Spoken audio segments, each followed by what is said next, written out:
बिस्मिल्लाहिर्रहमानिर्रहीम अल्हम्दुलिल्लाहि रब्बिल आलमीन वस्सलातु वस्सलामु अला अशरफिल अंबिया वल मुरसलीन नबीना मुहम्मद व आलिहि व सहबिहि अजमईन अम्मा बाद। नबी सल्लल्लाहु अलैहि वसल्लम ने मदीना तशरीफ़ लाकर जहाँ एक नया शहर भी बसाया, नई तहज़ीब भी बसाई और नए दीन की जो कोई समाजी जो जहतें हो सकती थी उनकी बिना आपने डाली। तो उसमें जो एक बुनियादी तरीन काम आपने फरमाया वो ये था कि मस्जिद आपने बनाई। मस्जिद के हवाले से आज हम थोड़ी सी गुफ्तगू करेंगे। इब्न क़य्यिम ने ख़ास इस मकाम पर भी और ज़ादुल मआद में दूसरी मुख्तलिफ़ जगहों पर भी जो मस्जिद के हवाले से कुछ बात की, उन सबको इकट्ठा करेंगे हम, और इसके अलावा भी कुछ बातें जो हैं वो रिलेट करने के लिए हम कुछ ज़िक्र करेंगे। ये इब्राहीम अलैहिस्सलातु वस्सलाम का एक बहुत बड़ा अमल हम जो कुरान मजीद में पढ़ते हैं वो ये कि उन्होंने अल्लाह का एक घर बनाया था जहाँ इबादत गुज़ार जो हैं वो दूर दूर से क़स्द करके आते हैं। तो नबी सल्लल्लाहु अलैहि वसल्लम को भी अल्लाह ने ये शरफ़ दिया कि वो उस पुराने खाना काबा के बाद अगर कोई आला तरीन मुक़द्दस जगह है तो वो हमारे नबी सल्लल्लाहु अलैहि वसल्लम की बनाई हुई जगह हो, मस्जिद नबवी। तो वही आता है कि 1 लाख नमाज का सवाब ये खाना काबा में होता है, तो 1000 नमाज का सवाब जो है वो मस्जिद नबवी में होता है। और इसके बाद मुख्तलिफ़ रवायात से जो उलमा कशीद करते हैं वो ये है कि मस्जिद अक़सा में मस्जिद नबवी से 1/4 दर्जा सवाब, तो कितना हो गया, 250 नमाज का सवाब मस्जिद अक़सा के अंदर होता है एक नमाज का। अच्छा, सूरत नूर आप पढ़ते हैं तो उसमें एक रुकू आता है, अल्लाहु नूरुस समावाति वल अर्द मसलु नूरिही कमिशकातिन फ़ीहा मिस्बाह। इसकी मतलब हमारे मुख्तलिफ़ हज़रात बड़े अजीब अजीब भी तफसीरें करते हैं। तो बल्कि वो एक साहब जो हैं वो अल्लाह माफ़ करे, वो ख़ुद बता रहे थे, एक बार कहते मैं तो जब भी इसकी तफसीर करता हूँ तो मैं लालटन लेकर आता हूँ। तो लालटन जानते हैं ना, तो कहते मैं लालटन लेकर आता हूँ और फिर मैं जो है ना इस आयत की तफसीर करता हूँ, अल्लाहु नूरुस समावाति वल अर्द। हालांकि ये जो नूर है इससे मुराद ये फ़िज़िकल नूर नहीं है कि ये जो लाइट है अल्लाह नूर ये अल्लाह है, मादअल्लाह, मतलब आसमान और ज़मीन की जो रोशनी है। उसकी ख़ैर तफसीर फिर लंबी बात हो जाएगी, हम उधर नहीं जा रहे कि उसकी सही तफसीर क्या है।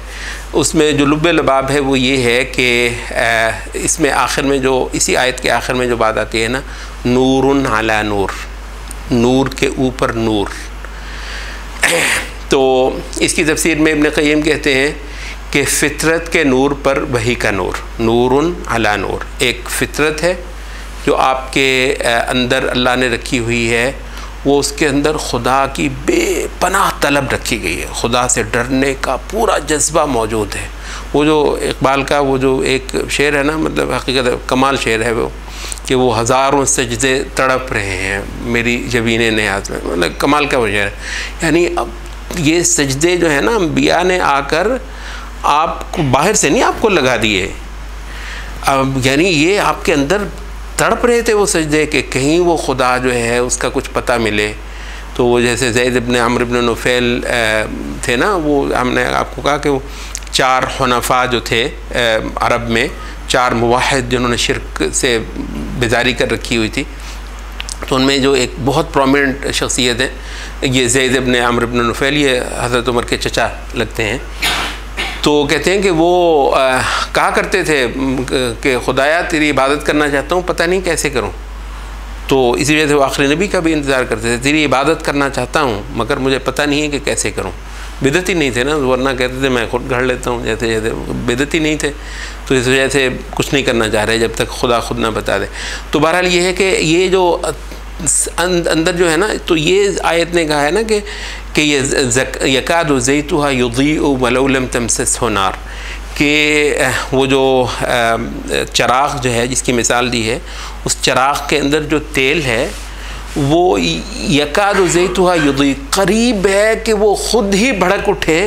वलौ लम तमससहु नार, अगरचे आप उसको दिया सलाई ना भी दिखाएं, उसको आग जो है बाहर से करीब है कि भड़क उठे। उसके बाद कहा नूरुन अला नूर।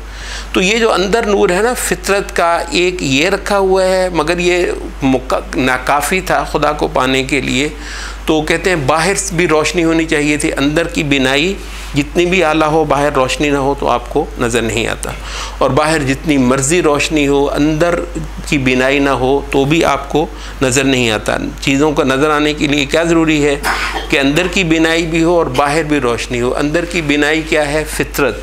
और बाहर की रोशनी क्या है? वही बाहर की रोशनी है। और नबी सल्लल्लाहु अलैहि वसल्लम को आपको पता है सूरज से तशबीह दी गई है, वदाहियन अल्लाह बिइज़्निही व सिराजन मुनीरा। तो नबी सल्लल्लाहु अलैहि वसल्लम सूरज हैं जिन्होंने जो बिरूनी रोशनी थी वो कर दी। अब यह है कि अंदर और बाहर की दोनों की जो है ना बिना रोशनी काम करने लगी। ये है नूरुन अला नूर, फितरत का नूर।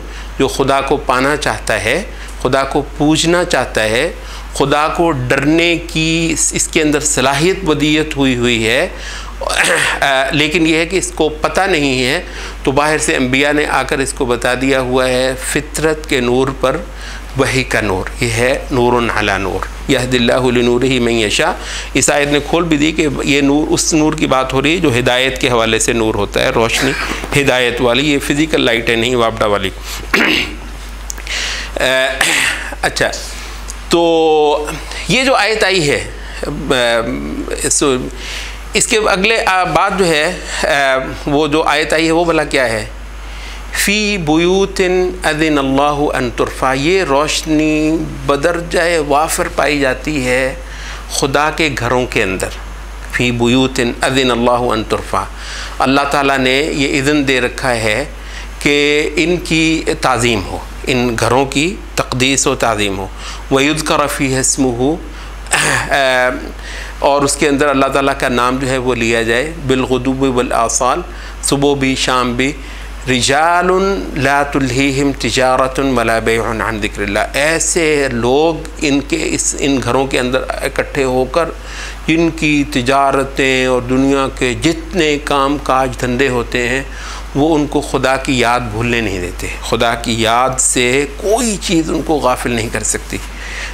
यख़ाफ़ून यौमन ततक़ल्लबु फ़ीहिल क़ुलूबु वल अब्सार, ये डरते हैं, इनको मुसलसल डर लगा हुआ है उस एक दिन का जिस दिन दिलों ने भी ऊंधे हो जाना है और आँखों ने भी उल्टी पड़ जाना है। इसका हौल ऐसा है कि उस दिन के डर से ये लोग इन घरों के अंदर बैठकर तो खुदा को याद करते हैं, खुदा का ज़िक्र करते हैं। तो वो जो रोशनी नूर का ज़िक्र हुआ है वो एक तो उसका महल है क़ल्ब मोमिन, वो जो रोशनी है एक तो उसका महल है क़ल्ब मोमिन, वो जो अंदर से भड़क उठती है, करीब है कि वही ना भी आती तो वो कुछ ना कुछ कर गुज़रता। और दूसरी जगह कौन सी है? मसाजिद। तो ये दो जगहें हैं जहाँ पर ये रोशनी पाई जाती है, क़ल्ब मोमिन और मसाजिद, ज़मीन पर जो जगह जगह अल्लाह ताला के घर बनाए गए हैं। अच्छा, ये जो है इस उम्मत से पहले ये भी शायद हमने किसी अपनी इसी सीरीज़ में कहीं पर जिक्र किया था, पहली उम्मतों के लोगों के यहाँ खासा ये रहा रहबानियत वगैरह कि वो जंगलों में निकलते थे खुदा को पाने के लिए, खुदा से लौ लगाने के लिए। वो आबादियों से निकलते थे और दूर दराज जाकर तो वहाँ अल्लाह अल्लाह करते थे। और वो जो कुछ खलवत है ना, खुदा के साथ खलवत कुछ करना, ये बहुत आला चीज़ है, ये बहुत ज़बरदस्त चीज़ है। ये वो चीज़ है जो नबी सल्लल्लाहु अलैहि वसल्लम गारे हिरा के अंदर भी जाकर करते रहे थे, अभी जब नबी सल्लल्लाहु अलैहि वसल्लम पर वही नहीं उतरना शुरू हुई थी।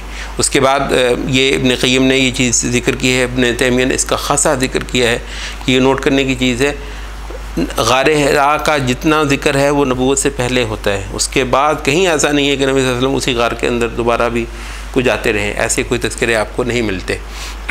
तो बहरहाल ये जो चीज़ थी, पुराने लोग जो जंगलों सहराओं और जो है ना वो दूर दूर के जो है पहाड़ों पे जाकर करते थे, इस चीज़ को इस उम्मत के अंदर मसाजिद के अंदर वो कर दिया गया। अलबत्ता मसाजिद की कुछ ऐसी ताज़ीम रखी गई है कि उसके अंदर दुनिया के काम काज धंधे शोर शराबा, आपको पता है नबी सल्लल्लाहु अलैहि वसल्लम ने बाकायदा क़यामत की निशानियों में से एक निशानी गिनी है कि मसाजिद में लोग शोर करने लगेंगे।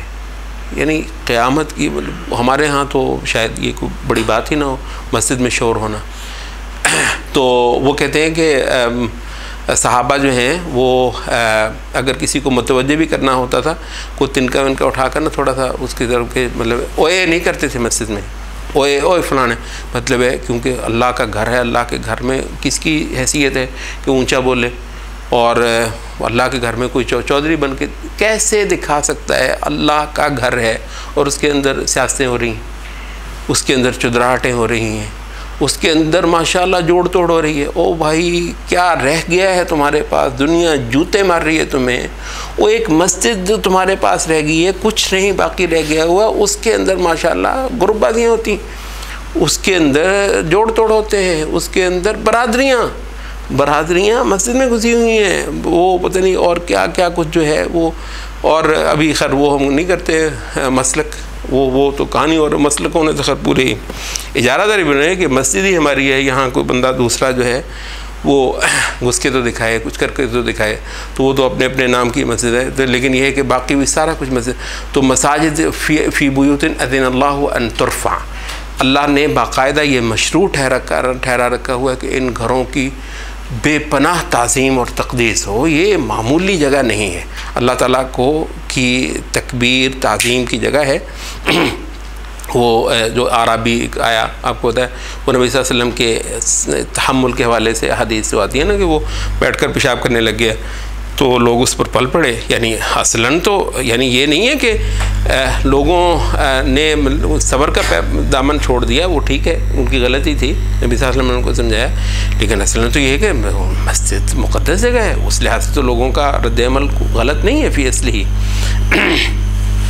तो नबी सल्लल्लाहु अलैहि वसल्लम ने जब वो कर लिया, फ़ारिग हो गया, कहने लगे तकलीफ़ होती है, उसको बीच में रोक देंगे, तो फिर उसको कहा कि देखो ये अल्लाह ताला का घर है, ये सिर्फ़ इसलिए बना है कि अल्लाह की बड़ाई की जाए, इसके अंदर अल्लाह ताला की इबादत की जाए और उसकी ताज़ीम की जाए। तो ये मसाजिद जो हैं ये फिर ये हो गया कि वो जो पहाड़ों और जंगलों में जो काम होते थे, एक ऐसी तक़द्दुस पे बनाया गया है इस मस्जिद का कि यहाँ पर वो खलवत मैसर आ जाती है। अगर वो मस्जिद की ताज़ीम के वो तब जुमला मामलात पेश नज़र रहें, तो यहाँ जो है क्योंकि किसी ने ऊंचा नहीं बोलना, क्योंकि किसी ने अपने घर बार की बातें यहाँ पर नहीं करनी, क्योंकि हंसी मजाक यहाँ पर नहीं होना, क्योंकि बेहुदा यावागोई और इधर उधर की चीज़ें जो है वो यहाँ पर नहीं होनी है। इस वजह से ये आबादियों के अंदर ही छोटे छोटे जजीरे हैं, ठीक है, जजीरे हैं जहाँ खलवत आपको मैसर आती है। बैठ जाए नमाज से पहले जाकर सफ़ के अंदर किसी गोशे के अंदर दुआ करें, कुरान पढ़ें, अल्लाह का ज़िक्र करें। तो ये मसाजिद जो है बुनियादी तौर पर ये आबादियों के अंदर ऐसे पॉइंट्स हैं जिसके अंदर आप दुनिया से निकल आते हैं, असल मस्जिद की दुनिया से निकल आते हैं और ख़ास अल्लाह ताला से लौ लगाते हैं। तो नबी सल्लल्लाहु अलैहि वसल्लम ने ये जो तामीर फरमाई, इब्न क़य्यिम कहते हैं कि सहाबा जो है वो मिलकर ईंटें भी उठा रहे थे, पत्थर गारा उठा रहे थे, साथ साथ जो है वो गा रहे थे कि अल्लाहुम्मा ला आइशा इल्ला आइशुल आखिरा फ़ग़फ़िर लिल अंसारी वल मुहाजिरा, खुदाया नहीं कोई ज़िंदगी मगर आखिरत ही की ज़िंदगी, तो खुदाया अंसार को भी और मुहाजिरीन को भी तो अपनी बख्शिश अता फरमा। तो नबी सल्लल्लाहु अलैहि वसल्लम ने जो मस्जिद का फिर जो माहौल बनाया, उसमें एक तो इबादत है, ठीक है, 5 वक्ता नमाजें। थोड़ा सा अच्छा ये भी वजाहत करते चलें, मसाजिद जो है आगे आ जाए, जो भी इधर बैठे आगे आ जाए, पीछे नहीं बैठना चाहिए। मसाजिद 2 तरह की हैं, एक को हम कहते हैं मस्जिद जामिया, और एक का जो असल नाम है तक़द्दम, एक का जो असल नाम है वो उसको तो कहते हैं मुसल्ला। मुसल्ला उस मस्जिद को कहा जाता है जिसके अंदर जुमा नहीं होता, और मस्जिद जामे उस मस्जिद को कहा जाता है जहाँ पर जुमा होता है। अच्छा, ये जो है मदीना में बहुत सारे मुसल्ले थे। मुसल्ला जहाँ पर जुमा नहीं होता बहुत सारे थे, हर कबीले के यहाँ ही कोई ना कोई मुसल्ला जो है वो था। ये आपको पता है मुआज़ रज़ियल्लाहु अन्हु नबी सल्लल्लाहु अलैहि वसल्लम के पीछे फ़र्ज़ नमाज़ पढ़कर अपने कबीले में जाकर अपनी कौम को नमाज़ पढ़ाते हैं। जाबिर रज़ियल्लाहु अन्हु नबी सल्लल्लाहु अलैहि वसल्लम के पीछे, और भी कई सारे सहाबा का इसरा आता है कि वो अपने अपने तो जो ज़रा करीब थे वो यूँ करते थे कि नबी सल्लल्लाहु अलैहि वसल्लम के पीछे पढ़कर अपनी कौम को पढ़ाते थे। तो कई सारे ऐसे हैं कि मतलब इतना गुंजाइश नहीं थी कि वो वहाँ पर वो सिर्फ अपनी कौम ही को पढ़ाते थे। लेकिन होता ये था कि ये सब लोग जुमे के लिए एक जगह इकट्ठे होते थे। खैर आजकल तो ये है ना कि ये थोड़ा सा मतलब अजीब, ठीक है बड़े शहर हो गए हैं, अब वो बात मुमकिन नहीं रही है, वो हम सब समझते हैं। लेकिन ये कभी कभी ताज्जुब बनने को ज़रूर होता है कि दो मस्जिदों में हो सकता है 10 गज का भी फासला ना हो और ऊंचे ऊंचे स्पीकर लगाकर जुमा कर रहे हैं। मतलब 2 जुमे मुसलमानों के सिर्फ 10 कदम के फासले पर, ताज्जुब ज़रूर होता है इस पर कि ये क्या चीज़ है। बहरहाल ये है कि वहाँ पर क्या था कि वो अच्छे अच्छे खासे फासले पर से। आप लोग जो मदीना जो गए हैं, मस्जिद नबी से जब आप मस्जिद कुबा जाते हैं, फासला है ना, ठीक ठाक फासला है। पैदल जाना भी कोई आसान नहीं है, चले जाते हैं लोग पैदल, लेकिन बिलुमूम गाड़ी पर जाना पड़ता है। इतने फासले पर भी जुमा अलग नहीं होता था, इतने फासले पर भी जुमा अलग नहीं, जुमा सिर्फ मस्जिद नबी ही में होता। ये सब जो है मसल्ले आ जाते थे मस्जिद नबी के अंदर ही जुमा पढ़ने के लिए, और जुमा एक बहुत बड़ी गैदरिंग होती। अच्छा, जुमे का नाम भी जुमा क्यों रखा गया है? इसमें कि वो सब मुसलमान जो हैं वो इकट्ठे हो जाते हैं। हालांकि नमाज के लिए भी तो इकट्ठे तो होते हैं, लेकिन नमाज के लिए इस बड़े पैमाने पर नहीं इकट्ठे हो सकते मुसलमान ना। वो हफ्ते में ही एक दिन रखा गया है कि हफ्ते में एक, तो मुसल्ले जो हैं वो जगह जगह होते हैं मुसलमानों के। दौरे नबूवत में और दौरे सहाबा के अंदर ये बहुत ज़्यादा रहा है। मस्जिद जामे जो है वो एक होती है। अच्छा, एतिकाफ़ के हवाले से भी फ़ुक़हा ने लिखा है कि एतिकाफ़ मुसल्ला के अंदर भी हो जाता है और मस्जिद जामे के अंदर भी हो जाता है। तो मोतकिफ़ अगर मुसल्ला के अंदर एतिकाफ़ कर रहा है तो जुमे के वक्त जो है वो फिर जाएगा उस मुसल्ला से निकल कर मस्जिद जामे में जुमा पढ़ के दोबारा फिर वो अपनी उसी मस्जिद में आकर तो एतिकाफ़ कर लेगा। आजकल तकरीबन मतलब है कि ये कम है, खाल कहीं है कि एक मस्जिद सिर्फ 5 वक्त नमाज के लिए रखी गई हो, वरना बिलुमूम ऐसा होता है कि जो मस्जिद है फिर वो पूरी ही मस्जिद है और उसके अंदर जुमा भी होता है। बहरहाल तो ये मरकज़ी मस्जिद जो है नबी सल्लल्लाहु अलैहि वसल्लम की, ये मस्जिद जामे थी, बाकी मुसल्ले थे। अच्छा, मसाजिद के अंदर एक तो इबादत है, इबादत एक फ़र्ज़ है, ये नमाज होगी और जुमा होगी।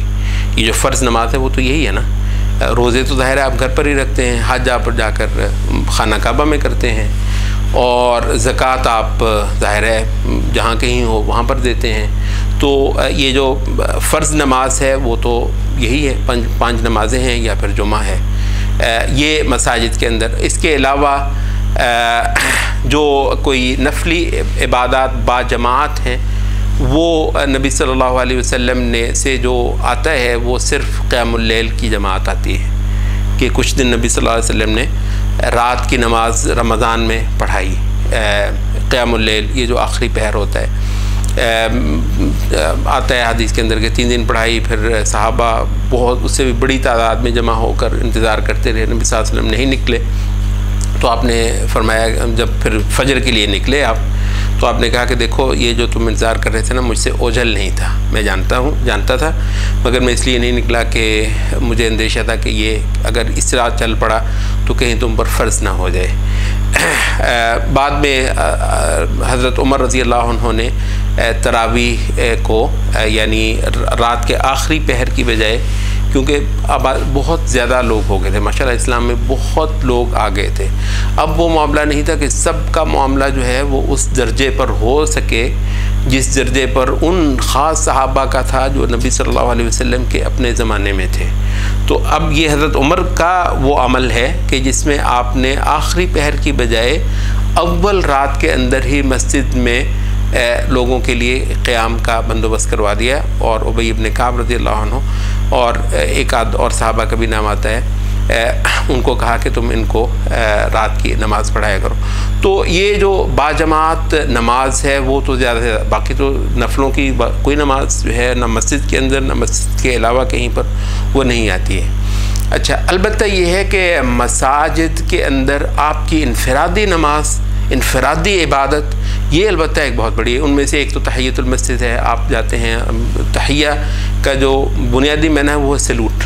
ये थोड़ा सा जान लीजिए, क्योंकि जब आप तहियतुल मस्जिद पढ़ते हैं उसकी सेंस भी अगर आपको मालूम हो तो वो आपको ज़्यादा मज़ा आएगा। तो तहिया बुनियादी तौर पर कहते हैं किसी को सलूट करना।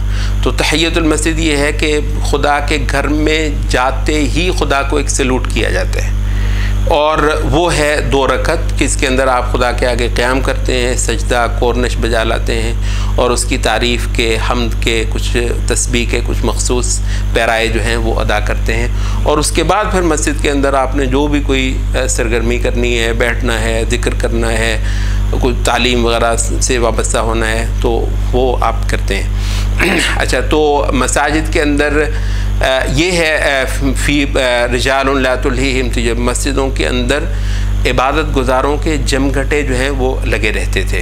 ये लोग जो हैं जब बैठ के तो कुछ तालीम वगैरह भी हो गई, कुछ तलक़ीन वगैरह भी हो गई, कुछ तज़कीर भी हो गई, लेकिन यह है कि इसके अलावा कोई बंदा उस गोशे में है, उस गोशे में, कुछ उस गोशे में है। मसाजिद के अंदर बैठकर ज़िक्र करना अल्लाह ताला का, मसाजिद के अंदर बैठकर दुआएं करना, मसाजिद के अंदर बैठकर जो है वो तस्बीहात करना, दुरूद पढ़ना, कुरान मजीद की बहुत ज़्यादा तिलावत करना। ये बहुत ज़्यादा आता है कि मसाजिद में बैठकर सलफ़ जो हैं वो कुरान मजीद की तिलावत किया करते थे। ये इबादत हो गई। तो मसाजिद के अंदर एक क्या है जो हमें नबी सल्लल्लाहु अलैहि वसल्लम से भी और सलफ़ से भी मिलता है कि वो जो आपने मुआशरे का एक सेंटर खड़ा करना है तो उसमें इबादत आपका मरकज़ी अमल है, तो वो बकसरत होती है। तो हमने कहा जो फ़र्ज़ नमाज है वो तो बड़ा मखसूस से औक़ात हैं, मगर इसके अलावा मस्जिद की जो आबादी है और असल आबादकारी मस्जिद की यही है, तो वो यही है कि मसाजिद के अंदर कुरान पढ़ा जाए, ज़िक्र किया जाए और नफली नमाज़ें वगैरह पढ़ी जाएँ। तो एक तो मस्जिद में इबादत है, हमने कहा फ़र्ज़ भी और नफल भी। दूसरा नबी सल्लल्लाहु अलैहि वसल्लम से जो बहुत ज़्यादा मिलता है मसाजिद के अंदर वो है तालीम। अच्छा, ये आप जानते हैं मस्जिद नबवी के अंदर नबी सल्लल्लाहु अलैहि वसल्लम ने अलग से एक साइड पर एक चबूतरा सा बनवाया हुआ था और उसको सुफ़ा कहा जाता है। असहाबे सुफ़ा आपने अब भी सुना होगा। ये सुफ़ा उन लोगों के लिए मखसूस था जो बाहर से आते थे और ज़्यादातर ये जिनको आप सिंगल कहते हैं ना, छड़े जिनको आप कहते हैं, को ज़ाहिर है अगर किसी को बंदा अपनी औरत वगैरह के साथ आया है वो तो फिर अपनी औरत के साथ रहेगा ना, जहाँ कहीं भी उसके लिए जगह है। और बिलुमूम अंसार अपने घर खोल देते थे, अपने छोटे छोटे घरों में भी उनको अकोमोडेट करते थे जो अगर कोई बंदा अपनी ख़वातीन के साथ। लेकिन जो लोग ख़वातीन वगैरह के साथ नहीं आए हुए तो वो हिजरत करके आए हुए हैं, तो उनके लिए इतनी गुंजाइश भी नहीं थी कि ऐसे ऐसे एक बंदे के लिए कोई मकान मुयसर आ जाए। तो ये लोग मस्जिद ही के अंदर रिहाइश पजीर थे। अच्छा, इस लिहाज से आप ये देखते हैं कि मस्जिद एक तरह का हॉस्टल भी थी। क्या कहेंगे इसको हॉस्टल के अलावा, कि ये लोग जो हैं मस्जिद ही के अंदर। अच्छा, अबू हुरैरा रज़ी अल्लाह अन्हु आपको पता है असहाबे सुफ़ा में से ही थे। ये लोग सुबह शाम मस्जिद ही के अंदर रहते थे, वहीं पर सोते थे। और ये था कि जो मुखय्यर हजरात हैं वो इनके लिए खाना पीना वगैरह वगैरह ले आते थे। मतलब इनको नहीं को लेकर आया तो ये लोग बैठे सब्र करते थे। आपको पता है हज़रत अबू हुरैरा कहने के एक बार ऐसा आया कि ख़ासा अरसा गुजर गया, मुझे खाने को कुछ नहीं मिला, मतलब बैठे हुए थे। लेकिन ये क्या है, मतलब बैठे हुए मतलब सिर्फ रोटी बांटने के लिए अस्तग़फ़िरुल्लाह बैठने वाली मखलूक माअज़ल्लाह वहाँ पर कैसे हो सकती है। तो ये क्या है, ये बुनियादी तौर पर नबी सल्लल्लाहु अलैहि वसल्लम से पढ़ते थे। ये असहाबे सुफ़ा जितने थे नबी सल्लल्लाहु अलैहि वसल्लम से सीखते थे, नबी सल्लल्लाहु अलैहि वसल्लम से और फिर सीनियर सहाबा से। अब सीनियर सहाबा जब उनको वक्त मिलेगा वो मस्जिद में आ जाएंगे। जब वो मस्जिद में आ गए, उन्होंने चले जी तहियतुल मस्जिद पढ़नी थी, अपना कुछ ज़िक्र अज़कार करना था, कुछ करना पढ़ लिया, उसके बाद बैठे हैं। ये लोग उठे, जाकर उनके दाएँ बाएँ बैठ गए। बात गुफ्तगू हो गई। अब उनकी गुफ्तगू में ही जो है वो, जैसे हमने कल भी कहा था, उसके अंदर कोई तालीम हो गई, उनको कुछ बात सिखाई, को कुरान की बात हो गई है तो उसको उन्होंने खोलना बयान करना शुरू कर दिया है। कोई सुन्नत की बात हो गई है, कोई तौहीद की, कोई ईमान की, कोई कुफ़ार के साथ जो मामला इनका चल रहा है उसकी वगैरह वगैरह, आदाब, अखलाक, सारा कुछ जो है वो हो रही है। तो सीनियर सहाबा से ये लोग सीखते थे। और फिर ये है कि जो दूसरे लोग भी जो हैं मदीना के ही, जो कोई सीनियर नहीं हैं, वो भी आकर, ज़ाहिर है जिनके पास फ़ारिग वक्त है बिलुमूम, वो मस्जिद में लगाना उसको पसंद करता है। वो मस्जिद में आकर इबादत की नीयत से और ताल्लुम की नीयत से बैठना जो है फ़ी नफ्सी ही अल्लाह ताला को एक पसंद अमल है, तो लोग बैठ जाते थे। तो इस तरीके से उनके यहाँ को बहुत ज़्यादा जो है ना वो दूसरी क्योंकि सरगर्मियाँ नहीं थी जिस तरह की हमारे यहाँ है। हमारा तो माशाल्लाह एक मोबाइल ही काफ़ी है आपको हर चीज़ से बिल्कुल जो है वो बेनियाज कर देने के लिए, और इसके अलावा और बहुत सारा कुछ है। तो उनके यहाँ क्योंकि इस तरह की मुख्तलिफ़ चीज़ें नहीं होती थी, तो फ़ारिग औक़ात को मसाजिद में करना, कल मेरा ख़्याल भाई ने एक सवाल भी किया था मस्जिद का माहौल बनाने के लिए। तो मस्जिद में अगर ये हो जाए कि कुछ सीनियर लोग मस्जिद में वक्त देने लगें, जिनको अल्लाह ने इल्म भी दिया हुआ है, समझ भी दी हुई है, जिनके साथ बैठने से जो आमोज़ लोग हैं या जूनियर लोग हैं उनको कुछ मिल जाए, और फिर जूनियर्स में ये आम हो कि भाई जब वक्त मिले मस्जिद में जाकर ज़रा बैठा करो। अब ज़्यादातर शाम का वक्त जो है, क्योंकि दिन में तो काम धंधे होते हैं सभी ही को, बहुत मुश्किल है कि दिन में आप बैठें, तो शाम को जो है ये अगर ये हो जाए तो मस्जिदें मतलब है कमाल तौर पर जो है वो एक ईमान का एक गहवारा बन जाती हैं। मस्जिदों को ईमान का गहवारा बना।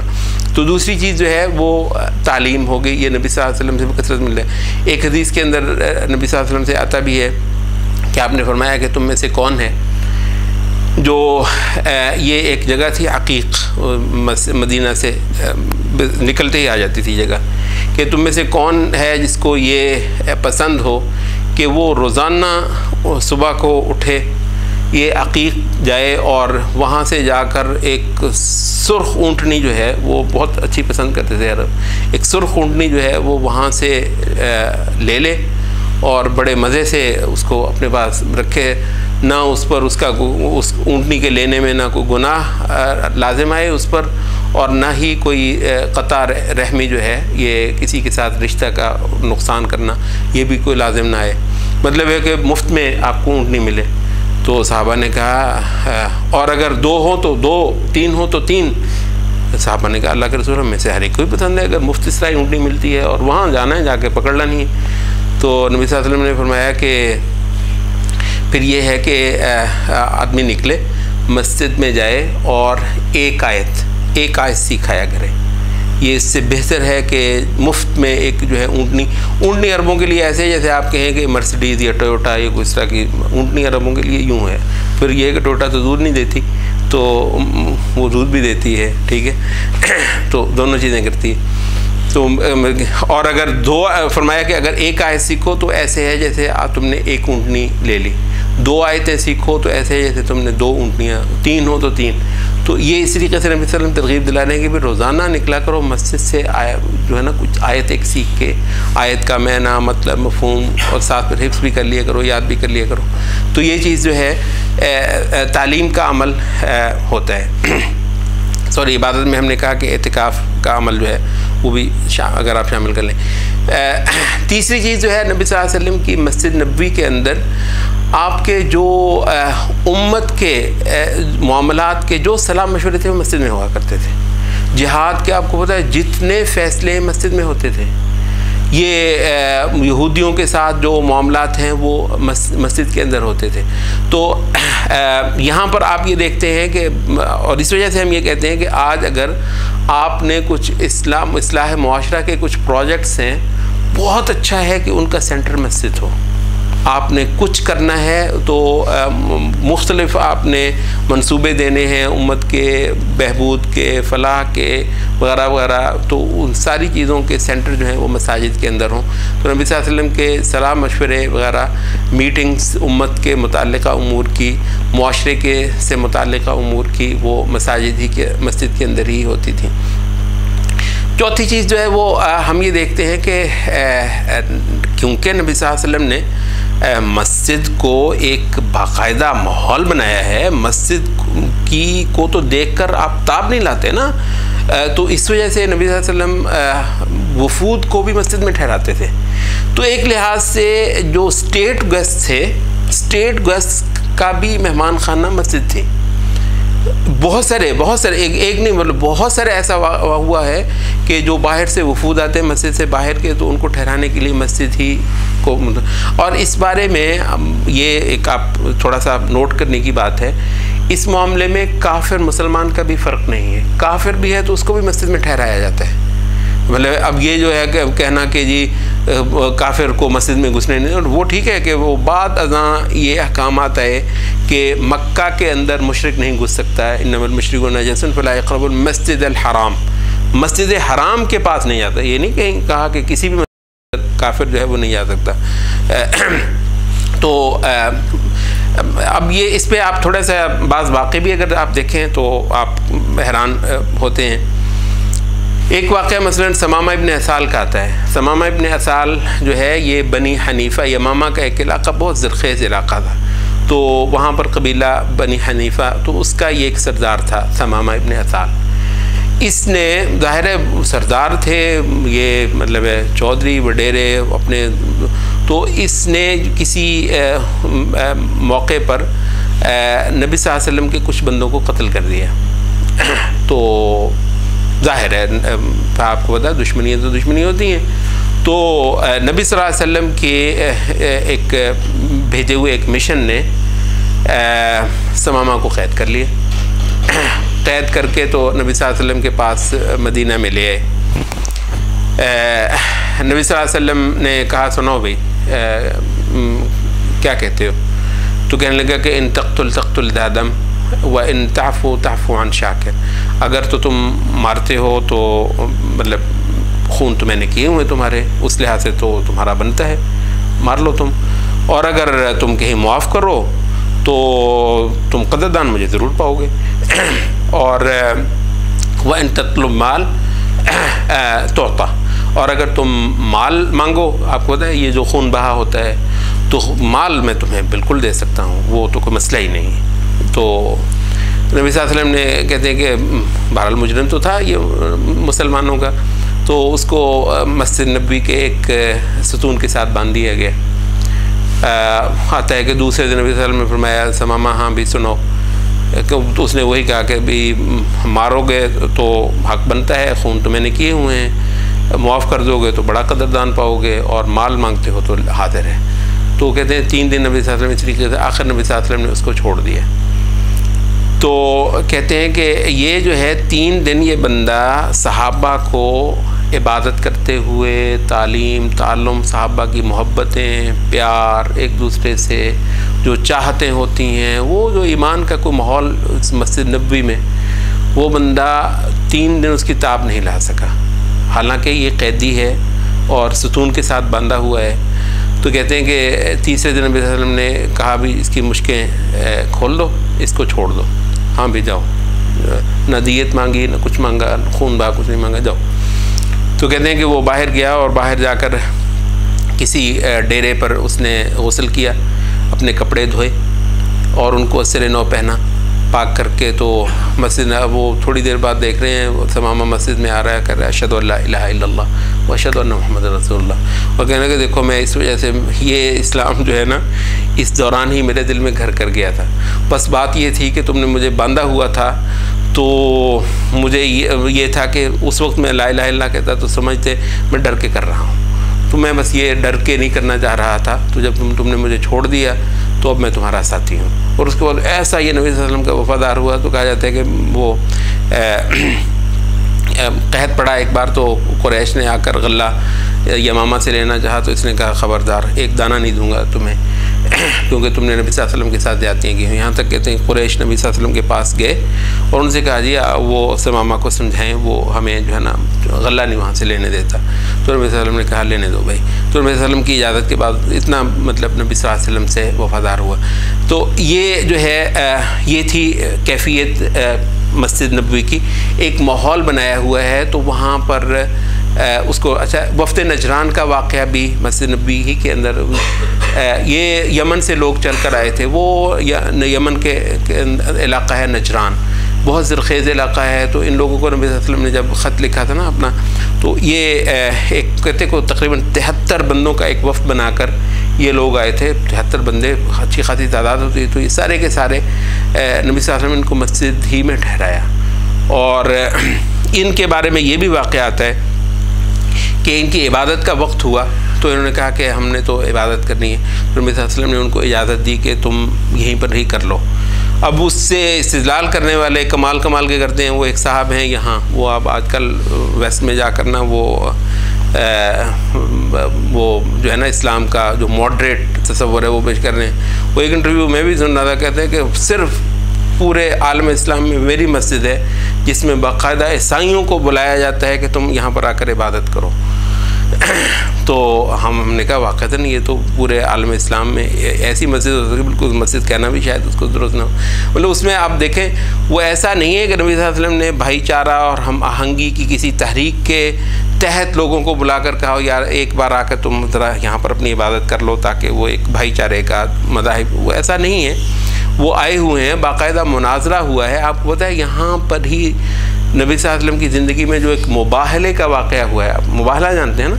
मुबाहला ये होता है कि दोनों अतराफ़ जो है ना वो खुले मैदान में निकल आते हैं और कहते हैं कि खुदाया दलीलें जो होनी थी हो गई, अब जो हम में से झूठा है तो उसको बर्बाद कर दे, तबाह और बर्बाद कर दे और उसको इबरत बना दे बाकियों के लिए। दोनों जो है ना अल्लाह से दुआ करते हैं और फिर अल्लाह झूठे को तबाह कर देता है। तो मुबाहला, तो मुबाहले का वाक़या वफ़द नजरान ही के साथ हुआ है। पहले 2 दिन जो हैं इनके साथ बहसें हुई हैं और उसके अंदर बड़ा शदीद अंदाज जो है वो इख्तियार किया है नबी सल्लल्लाहु अलैहि वसल्लम उनके साथ। और आखिर कहा है कि फिर आ जाओ, तुम भी अपनी औरतों को ले आओ, हम भी ले आते हैं, अपने आप को ले आओ, अपने घर वालों को ले आओ, खुले मैदान में आकर अल्लाह से तबाही की दुआ करते हैं। और नबी सल्लल्लाहु अलैहि वसल्लम लेकर निकल गए, ख़ुद भी हज़रत अली को, हज़रत फ़ातिमा को, हसन हुसैन को लेकर निकल गए ये आयत सुनाकर उनको कि ये मेरे पर उतरी है, मुबाहला होना है, आ जाओ। तो कहते हैं ये आपस में सलाह मशवरे करने लगे। तो कहने लगे कि ये अगर नबी हुआ तो तुम्हें पता है तुम्हारी नस्लें तक ख़त्म हो जाएंगी, ये देख लो। तो वो कहने लगे कि मुबाहला नहीं हमने करना आपके साथ, आप जिजिया ले लें हमसे। तो नबी सल्लल्लाहु अलैहि वसल्लम कहा हाँ ठीक है। कहते बंदा भेजे हमारे साहब ने कहा जाओ अबू उबैदा हमारी उम्मत का अमीन है, जाओ अबू उबैदा इनसे जिजिया लेकर आओ। तो वो जिजिया देने के लिए तैयार हो गए, लेकिन मुबाहला नहीं किया। यानी इस दर्जे का जहाँ पर हुआ हो उन लोगों को नमाज का वक्त पेश आ गया है, तो अलबत्ता नबी सल्लल्लाहु अलैहि वसल्लम की ये फ़राख़ी है भी जब ठहराया जो है, बाहर से वो आए हैं, मेहमान आपके हैं और आपने किसी वजह से उनको मस्जिद ही के अंदर ठहराया हुआ है और उनकी नमाज का वक्त हुआ तो उन्होंने कहा ठीक है भाई तुम अपनी नमाज़ पढ़नी पढ़ लो, जहाँ पर भी यहाँ पर भी पढ़ लो। ये नहीं है कि मैं तुम्हें यहाँ पर अपनी नमाज नहीं पढ़ने दूँगा अपनी, ये अलबत्ता नबी सल्लल्लाहु अलैहि वसल्लम ने नहीं किया। और ये हमें मिलता है कि ऐसी किसी सिचुएशन में हम भी पढ़ लेने देंगे। लेकिन यह है कि इसकी तहरीक चलाई, आओ भी आओ ज़रा एक बार आके हम आपके यहाँ जाते हैं, नमाज़ पढ़ेंगे मिलकर और आप हमारे, ये तो मतलब है वो है जो टेढ़ी रग हो सकती है और एक बिल्कुल मुनहरिफ हो सकता है। तो बहरहाल वो हमारा मौजू नहीं है। लेकिन ये आप देखते हैं कि मस्जिद नबवी जो है वो किस दर्जे के अंदर एक सोशल एक्टिविटी का मरकज़ है कि यहाँ पर वफूद तक को ठहराया जाता है और लोगों को जो है वो मतलब है कि इस्लाम के अंदर राग़िब करने के लिए इसको एक ज़रिया भी बनाया जाता है। मज़ीद ये है कि नबी सल्लल्लाहु अलैहि वसल्लम ने वाक़या आता है कि ग़ज़वा अहज़ाब के अंदर साद इब्न मुआज़ रज़ियल्लाहु अन्हु, ये अंसार के एक बड़े सरदार थे, ये ज़ख्मी हो गए। खैर उसके बाद इसी उसमें फिर आखिर वो फौत भी हो गए, शहादत पाली। लेकिन नबी सल्लल्लाहु अलैहि वसल्लम को बहुत प्यार था साद इब्न मुआज़ से। और आपको तो अब यह है कि उनकी इयादत के लिए आपको जाना पड़ता था। आपने मस्जिद ही के अंदर उनके लिए खैमा लगवा दिया, साद इब्न मुआज़ के लिए मस्जिद नबी के अंदर खैमा लगवा दिया। तो नमाज़ों के बाद नबी सल्लल्लाहु अलैहि वसल्लम उनको देखते थे, पता करते थे, तो जो भी उनका इलाज वगैरह होता था ख़ुद अपनी नज़र से अपनी जो है वो निगरानी के तहत वो करवाते थे। तो इससे मतलब है बाज़ लोगों ने कहा है कि इस दर्जे में भी है कि ये यानी मरीज़ तक जो हैं वो मस्जिद के अंदर वो है रख लिए जाते हैं। तो मस्जिद इतनी मल्टीपर्पज़ है। ये मस्जिद को मतलब ये 5 वक्ता नमाज और उसके बाद ताले, ये मस्जिद के लिए इंतहाई जो है वो एलियन जिसे आप कहते हैं ना, दूर दराज का एक तस्वर है, अनजाना एक तस्वर है मस्जिद के लिए। तो ये सारा कुछ मस्जिद ही के अंदर होता था। एक ऐसा माहौल जो पूरे मुआशरे के अंदर जो है ना, जिस तरह खून होता है ना, किसी ने तशबीह दी कि खून जो है ना वो दिल पूरे जिस्म के अंदर दौड़ाता है और थोड़ी देर के बाद फिर वो दिल के अंदर आ जाता है और दिल फिर उसको साफ़ सुथरा करके तो फिर वो रोटेट करवाता है। तो मस्जिद जो है ये इस तरह के दिल हैं जो पूरे मुआशरे को जो है ना वो ताज़ा खून फराहम करती हैं, ताज़गी, ताज़ा जोश, वलवला और मुआशरे को दरकार जो है ना वो ज़हनी अखलाक़ी ज़रूरतें होती हैं वो सारी की सारी मसाजिद जो हैं वो पूरा करती हैं। तो ये थी मस्जिद जो नबी सल्लल्लाहु अलैहि वसल्लम की हुई और उसी से लश्कर निकल कर उसी ने रूम फ़तह किया, उसी ने फ़ारस फ़तह किया, उसी ने जो है वो शहरों के शहर और मुल्कों के मुल्क और उसी ने पूरी दुनिया के अंदर खिलाफत कायम कर दी एक मस्जिद ने। और उसी मस्जिद ही के अंदर बैठकर रूम और फ़ारस के जो है ना गनाइम वो तकसीम हुए। तो ये थी नबी सल्लल्लाहु अलैहि वसल्लम की मस्जिद। और हमें भी चाहिए कि ये जितनी दीनी सरगर्मी है हमारी, उसका ज़्यादा से ज़्यादा मरकज़ जो है वो मस्जिद ही हो। मस्जिद में जो बरकत है वो कहीं और नहीं है। सुभान अल्लाह।